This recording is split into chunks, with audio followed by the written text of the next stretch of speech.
coming to you live from the Build 4 Tough Studio. Boomer Esiason and Greg Giannotti. It's Boomer and Gio on the Fan. Simulcast across the country on CBS Sports Network. And wherever you are in the free Odyssey app. Good Thursday morning. Another one of these really annoying watches last night with the New York Mets and a loss to the Washington Nationals. Kodai Senga, who could be one of the more frustrating pitchers to watch, did exactly what he does that pisses everybody else off. And he's just giving up runs. He's not throwing strikes and just slow and gets the Mets in a hole, and the offense can't come back. Luis Torrens in a couple of situations he could not come through in because Francisco Alvarez, of course, now has another hand injury. Yankees are rolling, though. Offense is looking great, mashing more home runs down in Tampa last night. And then out of nowhere, yesterday was like NFL trade deadline day. Players flying around, different organizations, including the Jets, who bring in a defensive tackle, two defensive tackles, actually. So, we got a lot of stuff today on this Thursday as we head into tomorrow, which is going to be our last Feel-Good Summer Friday of 2025. Good morning, Boomer. How are you? Yeah, good morning, G. I'm doing great. So yesterday, you and I were talking about the Mets, and if they do make the playoffs, who's going to be your number one starter? And I was sitting there going, it's got to be Jordan Peterson. It can't be David Peterson. David Peterson. Yeah, Jordan yeah. Peterson. Scott Peterson. Yeah, that guy killed his wife. Yes, Yes, exactly. We got Jordan Peterson, who's the guy from Canada. We got Scott Peterson. Right. And we have our Peterson. Let's put it that way. Yeah, okay. So, I don't, Senga's not the guy that if I'm starting a series, it's going to be Peterson. That's who it's going to be. It's not going to be Senga. That's all there is to it. I mean, Senga doesn't deserve it. Doesn't evoke any confidence at all in me watching him, and it drives me crazy, as you just pointed out. Watching him, like he is like afraid to throw a ball over the plate. I understand that. He's trying to get people to chase bad balls, this ghost fork ball thing. I mean, it just drives me nuts. But at least, the Mets showed some fight coming back. And by the way, Torrens hit a rocket that second time up with the bases loaded, and the National second baseman just made a really great play on that. But it does go to show you that when you're missing a guy who's actually in the midst of doing well in Francisco Alvarez since he came back from Syracuse, just where it shows up and how it shows up. To me, this game is definitely 100% on Kodai Senga. 100% on him.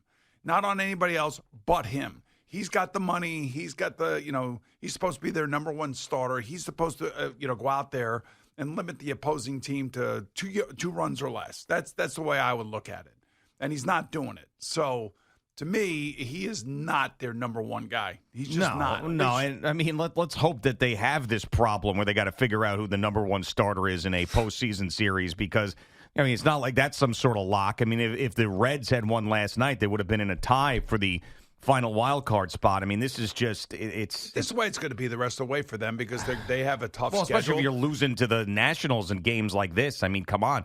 They're minus 175 on the money line last night, the Mets, which is a huge favorite at a baseball game, and they end up losing to the freaking Nationals. And by the way, we went over the September schedule, so if you don't stack some wins against these crappy teams and then you play like this or pitch like this against Major League Baseball's best, then you're not making the playoffs in September. You're going to get smacked around. And that would be probably I'm sure there are other teams that had higher expectations, but when you spend the amount of money that the Mets are spending, they have to make the playoffs. They just have to. I mean, or it is a just abject failure, and falls at the feet of the players first and foremost, because they're the ones that have to get it done. Like a guy like Sean Manaea has got to turn into the Sean Manaea we saw last year at the end of the year.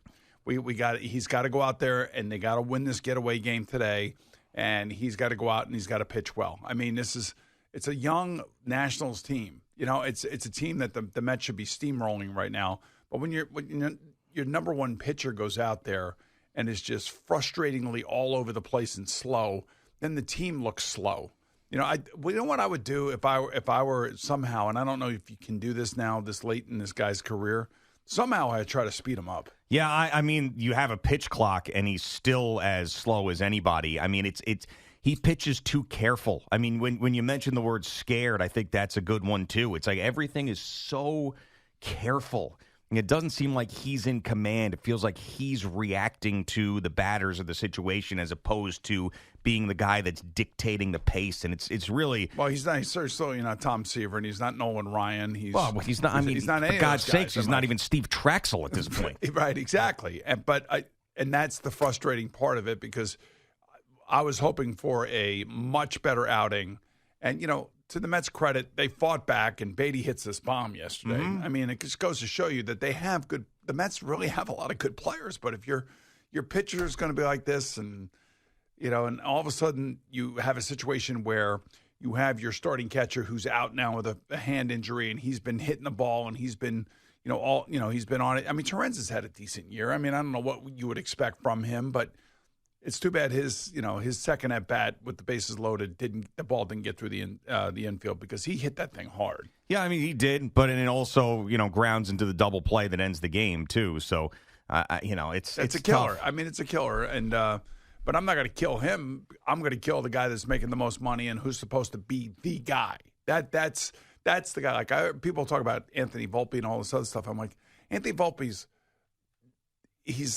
he doesn't get paid a lot of money. He's a young man. He's still trying to find his way, and he's got a long way to go, especially when it comes to hitting. But I think he's calmed down overall over the last 6 weeks, don't you think? I feel like he has. But Kodai Senga is the opposite of that.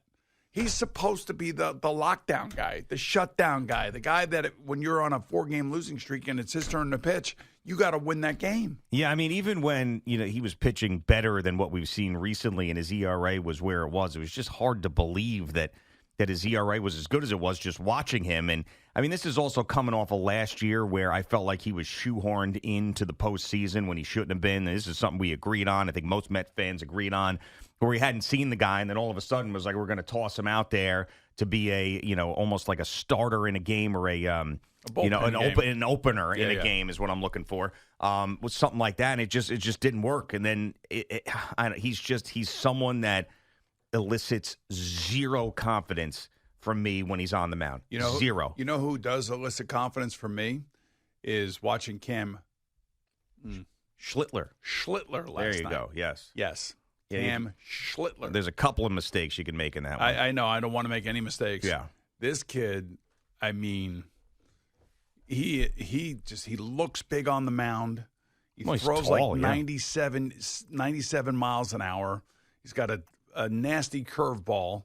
I mean, it's too bad he didn't get the no or the perfect game last night. But boy, I'll tell you what, he's fun to watch. He is. I mean, you stand there and because I had that split screen thing going on. Oh, did you? Yeah, on the Fancy. MLB app. Oh, wow, yeah. And watching him just stand up there and just look totally in control, and then watch Kodai Senga on the other side going, oh my God. Yeah, I mean, it's what a difference. Right, it's a confidence thing, as I mentioned, like in control of the game. You never felt like Senga was. And Schlittler, yeah, I mean, he was dominant. He looks like the real deal, man. Yeah, I mean, of course, young guy's going to have his ups and downs, but I mean, last night was the best we've seen of him, and you're just expecting more. And if he continues to pitch like this, and the Yankees are where they want to be, I mean, he's going to get some important and he should. And innings, the thing about it is that just watching him, he looked really comfortable last night, just totally in control. It was nothing. There wasn't any overthinking. It was like, okay, I'm bringing the fastball. Here it comes. And the thing about him and his height, and they were talking about it last night on the broadcast about how he's tall and he's so long that even his 97-mile-an-hour fastball looks faster or may come in faster than the 97 that it comes, because he may be throwing it closer to the plate. And I thought Joe Girardi explained that pretty good last night. But I don't know. He just looks like he's the real deal. If you want to talk about eye test, and we often talk about eye test. Yeah, I know you're a big eye test guy. Body language guy. Body language eye test. Yeah, jumps off the screen type things. That guy jumps off the screen, I think. Yeah, I agree. Ever since we saw him first, you knew there was a ton of potential there, and it really all came together yesterday or last night. And you also, I mean, the offense continuing to crush. Well, now the problem is that the bullpen collapsed a little. Yeah, well, I mean, they were right there, and Bednar gives up a double to somebody who hasn't had an RBI all season. Well, I mean, at least Devin Williams didn't completely blow the game this time and was able to, get the necessary out, so that was a good thing. But yes, I mean, if that would have been a blown bullpen game, that would have been a really, really bad one. But I mean, the home runs, I mean, this is the stuff you want to see, in October. You have to see in October. And that'll be the difference between them competing with the best in the American League and getting back to the World Series or not. I think the pitching will be fine. But I mean, you get postseason Giancarlo, you can sit on my face doing this, and then add Aaron Judge in there. It's going to be really, really tough to stop them. But as we know, and we've seen many times, that Stanton's one of the few that continues to mash in the playoffs, and not everybody else brings their A game. He's in the midst of one of his best August runs right now. He is on fire in August, much like Juan Soto was on fire in June. This guy is just ripping it. Yeah, look at this. The most home runs over a 2-game span by a team in MLB history. The 1999 Cincinnati Reds. Wow, who was on? Barry Larkin was probably on that team, huh? Who else was on that 99? Eric Davis? I think that might have been a little late for Eric Davis. The 1999 Cincinnati Reds.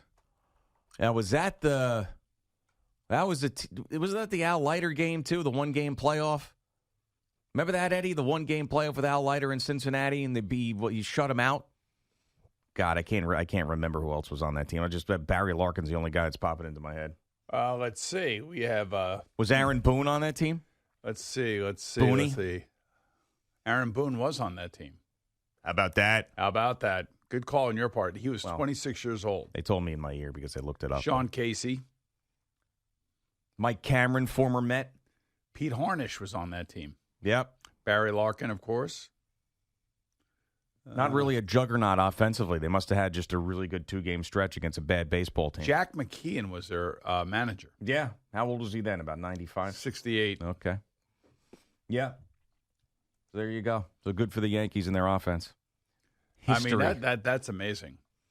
Ed Taubenies as their catcher. Sean Casey, first base. Oh, yeah, of course. The mayor. Pokey Reese. Barry Larkin, Aaron Boone. Greg Vaughn. Okay. Mike Cameron. Yep. And Michael Tucker. Yeah, there you go. Not a bad squad. Who hit all those home runs? It's probably, I would say, Vaughn definitely did. Mike Cameron had a little pop there. The mayor, Sean Casey. Yeah, I think, yeah. Booney had 14 home runs and 72 RBIs. Booney. He got caught stealing 17 times. No. What? He got caught stealing 6 times. Oh, okay. I was going to say caught stealing 17 times. He had a WAR, 2.3. Oh, wow. If that means anything to you. Back in 1999, Booney had a 2.3 WAR? Yeah. It's a good season for him, huh? His batting average was 280. It's a good season for him. Slug, 445. Yeah, so anyway, the point is that when the Yankees hit, they look like they could beat anybody. The Mash Brothers. Well, sure, certainly. And Giancarlo Stanton, man, I'll admit that when he was, you didn't see him for a couple of days and the not playing the outfield thing and some of the things, and Clint Frazier even said it, who's just trashing the Yankees left and right with his podcast now. But he said that there's usually something wrong when he's not playing like this. And I was buying into the fact that maybe the elbows were creeping back in or a soft tissue situation. And no, he was totally healthy. He came back out and proved that again over the last couple of nights. Well, something was bothering him, general soreness. And yes. We were talking about this 2 days ago. General soreness. You can't, he's got to play. Yeah, but I thought it was something more than that. It wasn't just general soreness. I thought it was maybe. But it was reported as general soreness. I know, but. He actually got out there and stood in right field. Yeah. Hey, and he doesn't run. We know that. Will not run hard because he thinks he's going to pull some sort of muscle, which he usually does. Well, they told him not to. Well, yeah, I mean, I think that's probably the right thing. I've actually never heard of that before. This is the first time I think I've ever heard of that. What? Telling a guy not to run hard. I remember they changed Jose Reyes's running gait back in the day. Now, they didn't tell him to not run hard, but they changed the way he ran because he had so many hamstring injuries. Yeah. But they didn't tell him not to run hard. But yeah, with Stanton, hey, don't run hard. We don't need you to be legging out triples. We need you to do what you did last night. Right. Swat some home runs out of there. And when he hit that ball, the ball was like off the bat, over the fence within a second. Yeah. Exit it was ridiculous. Yeah, I mean, it's just when he swats at balls like that and they fly out of there, I mean, it is fun to watch. No, he's batting .311. Is he? Yeah. Well, I mean, it's been a truncated season for him, though, right? Well, it always is. Yeah. It's not like he's batting .311 over the course of playing, 130 games. No, but still good. Still think very so. good. And you know him, postseason, he shows up. Big G. Sit on my face. The whole deal. You're our big G. Am I? Well, Yeah. thank you. I appreciate You are that. our big G, yes. Thank you very much. It's a term of endearment in my book. But yes, good night for the Yankees, bad night for the Mets. And we got a lot of football to talk about as well this morning. Jerry joins us in just a couple of minutes with his first update of the morning. It's Boomer and Gio on the Fan and CBS Sports Network.